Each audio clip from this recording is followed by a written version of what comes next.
वो खुद गुनाह की दुनिया का बादशाह था, गुलाम भी उसी का, बेगम भी उसी की, हर एक उसके इशारों का मोहताज था, जिसके इशारे के बगैर पूर्वांचल में शिलान्यास की एक ईंट भी नींव में नहीं रखी जाती थी, जिसके इशारे के बगैर कोई ठेका पट्टा नहीं बंटता था।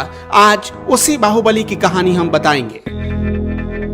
साल 2017 योगी आदित्यनाथ सत्ता में आए तो गुंडे, हिस्ट्री शीटर सबको सख्त संदेश भेजा था, अपराधी या तो अपराध छोड़ दे या उत्तर प्रदेश। उसके ठीक 3.5 साल बाद उत्तर प्रदेश में पूर्वांचल के सबसे बड़े हिस्ट्री शीटर से उसके गुनाह का एक एक हिसाब चुकता किया जा रहा है। आज हम आपको उस मुख्तार अंसारी की कहानी सुनाने जा रहे हैं। जब मुख्तार अंसारी का गुंडा राज पूर्वांचल में खून बनकर बरसता था, गोली, बंदूक, तमंचे, राइफल से खेलने का उसे जबरदस्त शौक चढ़ा था। अपनी धाक जमाने के लिए डर और आतंक फैलाने का शौकीन था मुख्तार अंसारी। वो जब चलता था तो साथ में चलते थे गुर्गों के गैंग, पिस्टल और बंदूकें लहराते हुए बड़े बड़े काफिलों के साथ। उसके आने की खबर हवाओं को पहले लग जाती थी, टोल के रास्ते खुद ब खुद खुल जाते थे जैसे उसका इस्तकबाल हो रहा हो। उसके काफिले को रोकने की जरूरत किसी में नहीं होती थी। मुख्तार गैंग का आतंक कुछ इस कदर था कि गुंडा टैक्स वसूली, हफ्ता दिनी से मना करने वालों को मौत की सजा दी जाती थी। शराब के ठेकों से लेकर सरकारी ठेके तक सिर्फ उसी की हुकूमत का इक्का चलता था।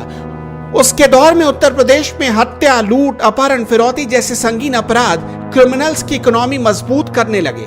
बनारस से बलिया तक, गाजीपुर से जौनपुर तक, मऊ से कानपुर तक मुख्तार अंसारी के खौफ का डंका बज रहा था।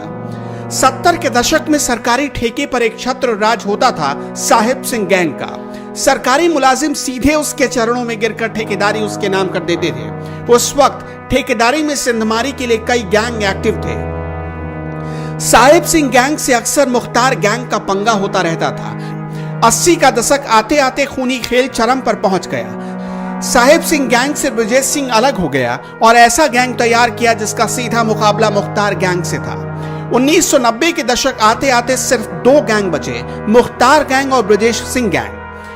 इस गैंग का रेलवे, कोयला, खनन, शराब और दूसरे ठेकों में जबरदस्त बोलबाला हावी हो गया। पहली बार 1991 में मुख्तार अंसारी चंदौली पुलिस की गिरफ्त में आया, लेकिन मुख्तार ने 2 पुलिस वालों के सीने में गोलियां उतारकर उनकी सांसें छीन ली और भाग निकला।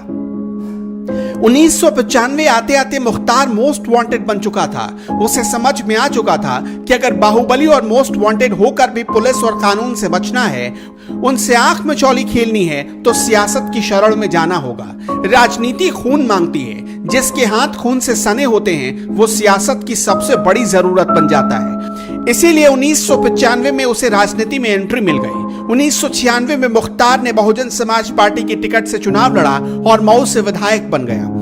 1996 में मुख्तार ने तत्कालीन एएसपी उदय शंकर पर जानलेवा हमला किया। इसी साल उसने कोयला व्यापारी रुंगटा का अपहरण कर लिया। 1997 तक देश में मुख्तार के खौफ की कहानियां सुनाई जाने लगी। 2002 आते आते पूर्वांचल से ब्रजेश सिंह का खौफ एक तरीके से खत्म सा हो गया था और अकेला मुख्तार पूरे पूर्वांचल पर हुकूमत करने लगा था। कुछ महीनों तक अंडरग्राउंड रहने के बाद फिर से ब्रजेश सिंह की वापसी हुई।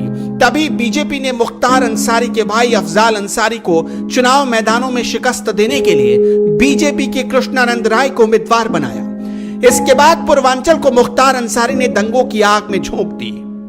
मुख्तार का भाई अफजाल अंसारी चुनाव हार गया, कृष्णानंद राय चुनाव जीत गए। इसके बाद पूर्वांचल को मुख्तार अंसारी ने दंगों की आग में झोंक दी।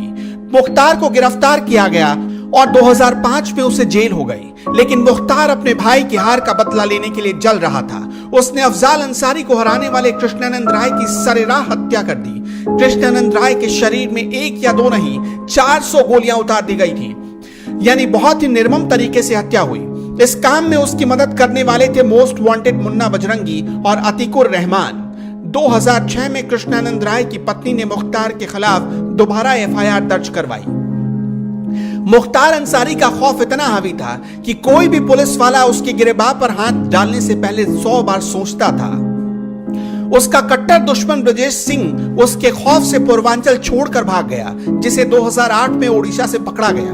2009 में मुख्तार अंसारी ने बनारस से मुरली मनोहर जोशी के खिलाफ चुनाव मैदान में ताल ठोका। हार गया तो मायावती ने उसे पार्टी से बाहर का रास्ता दिखा दिया। मुख्तार अंसारी के पिता का नाम था सुभानुल्लाह अंसारी, उसके बाबा का नाम था मुख्तार अहमद अंसारी। उसकी फैमिली शुरू से ही पैसों से बहुत पावरफुल रही, या यूं कहे अमीर घरानों से मुख्तार के पैदाइशी रिश्ते रहे। मुख्तार अंसारी के बाबा किसी जमाने में कांग्रेस के राष्ट्रीय अध्यक्ष हुआ करते थे। भाई अफजल कम्युनिस्ट पार्टी की ओर से 4 बार चुनाव जीत चुका है। भारत के उपराष्ट्रपति रहे हामिद अंसारी रिश्ते में मुख्तार के चाचा लगते हैं, लेकिन इस वक्त योगी राज में मुख्तार का सूरज ढल चुका है। उसकी क्राइम फाइल खुल चुकी है और उसके गुनाहों का एक एक हिसाब लिया जा रहा है। उसके पाप का घड़ा भर चुका है, इसलिए उसकी लंका को चुन चुन कर योगी सरकार जमींदोज करवा रही है। और अगर यही हाल रहा तो योगी राज में मुख्तार के सूरज को ढलने में बहुत ज्यादा दिन नहीं बचे।